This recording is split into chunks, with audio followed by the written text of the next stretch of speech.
नमस्कार, मैं हूं आईरेड इंटीग्रेटेड रोड एक्सीडेंट डेटाबेस अर्थात एकीकृत सड़क दुर्घटना डाटाबेस। आईरेड में हमने पहले भाग 1 और भाग 2 में जाना था कि आईरेड में पुलिस विभाग के अनुसंधान अधिकारी द्वारा एक्सीडेंट की पूर्ण एंट्री कैसे की जाती है।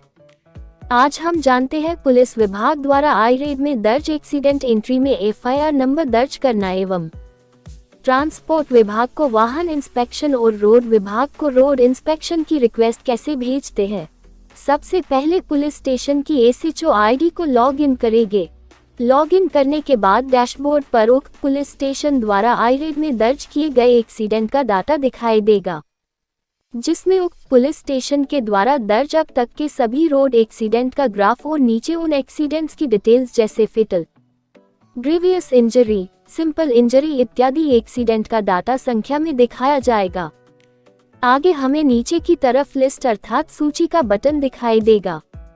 वहां क्लिक करने पर हमें हमारे थाने द्वारा दर्ज सभी एक्सीडेंट की सूची जैसे पेंडिंग लिस्ट में थाने की अधूरी एक्सीडेंट एंट्री एवं कंप्लीटेड लिस्ट में पूर्ण की गई एक्सीडेंट एंट्री की सूची दिखाई देगी। तो सबसे पहले हम जानते हैं पुलिस स्टेशन द्वारा एफआईआर नंबर दर्ज कैसे किया जाता है, जिसके लिए हम कंप्लीटेड लिस्ट में सबसे ऊपर दिखाई दे रहा एक्सीडेंट केस में हमें व्यू का बटन दिखाई दे रहा होगा। वहां क्लिक करने पर हमें उस एक्सीडेंट का पूरा डाटा दिखाई देगा, जहां सबसे पहला ऑप्शन एफआईआर का दिखाई देगा।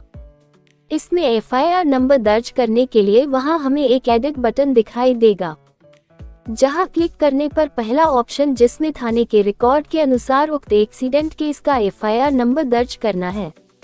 अगला ऑप्शन एक्ट, जिसमें हमें उक्त एक्सीडेंट केस में अपराधी पर लगी एक्ट की जानकारी देनी है।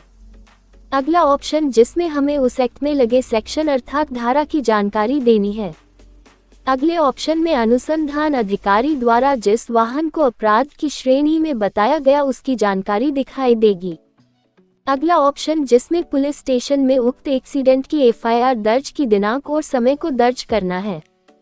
अब हम नीचे दिए सेव बटन पर क्लिक करके एफआईआर डिटेल्स की जानकारी को सेव करते हैं। इस प्रकार एक्सीडेंट केस में एफआईआर डिटेल्स दर्ज की जाती है। अब हम जानते हैं उक्त एक्सीडेंट केस की रिक्वेस्ट ट्रांसपोर्ट विभाग को कैसे भेजते हैं, जिसके लिए लिस्ट में उक्त केस के ऊपर हमें एआईआर अर्थात एक्सीडेंट इंस्पेक्शन रिपोर्ट का बटन दिखाई देगा, जहां क्लिक करने पर हमें पहला ऑप्शन सेलेक्ट आरटीओ का दिखाई देगा, जिसमें हमें हमारे थाने से जुड़े जिले के आरटीओ को सेलेक्ट करना होगा। अगला ऑप्शन जिसमें उक्त एक्सीडेंट में जुड़े वाहनों की जानकारी दिखाई देगी, जिसमें उन वाहन नंबर के आगे टिक करना होगा। अब नीचे हमें रिक्वेस्ट एयर इंस्पेक्शन का बटन दिखाई देगा, जहां क्लिक करके यस बटन पर क्लिक करेंगे। अब हमें नीचे हमारे द्वारा भेजी गई रिक्वेस्ट की जानकारी दिखाई देगी। इस प्रकार ट्रांसपोर्ट विभाग को एक्सीडेंट के वाहन इंस्पेक्शन की रिक्वेस्ट भेजी जाती है। अब हम जानते हैं उक्त एक्सीडेंट केस की रोड इंस्पेक्शन रिक्वेस्ट रोड विभाग को कैसे भेजते हैं, जिसके लिए वापस कंप्लीटेड एक्सीडेंट केस की सूची में आते हैं। अब हमें लिस्ट में एक्सीडेंट एंट्री पर रोड डिटेल्स का बटन दिखाई देगा, जहां क्लिक करने के बाद हमें पहला ऑप्शन दिखाई देगा रोड एजेंसी, जिसमें जानकारी देनी होगी कि उक्त एक्सीडेंट का घटना स्थल किस रोड विभाग से जुड़ा हुआ है, जैसे मोर्थ road, national highway, PWD road एवं रिडकोर रोड। उक्त विभाग में से उचित विभाग का चयन कर ओके बटन पर क्लिक करेंगे। अगला ऑप्शन सर्किल, जिसमें हमारे द्वारा चयन किए गए विभाग की जानकारी देना है, जैसे उक्त विभाग किस सर्किल से जुड़ा हुआ है। अगला ऑप्शन डिवीजन, जिसमें उक्त सर्किल में किस डिवीजन से एक्सीडेंट घटित सड़क जुड़ी हुई है।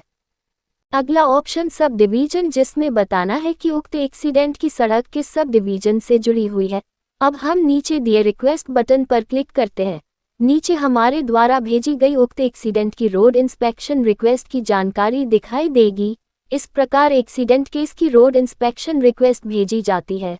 आशा है मेरे द्वारा दी गई जानकारी से आप संतुष्ट होंगे। अधिक जानकारी के लिए अपने जिले के आईरेड डिस्ट्रिक्ट रोल आउट मैनेजर से संपर्क करें।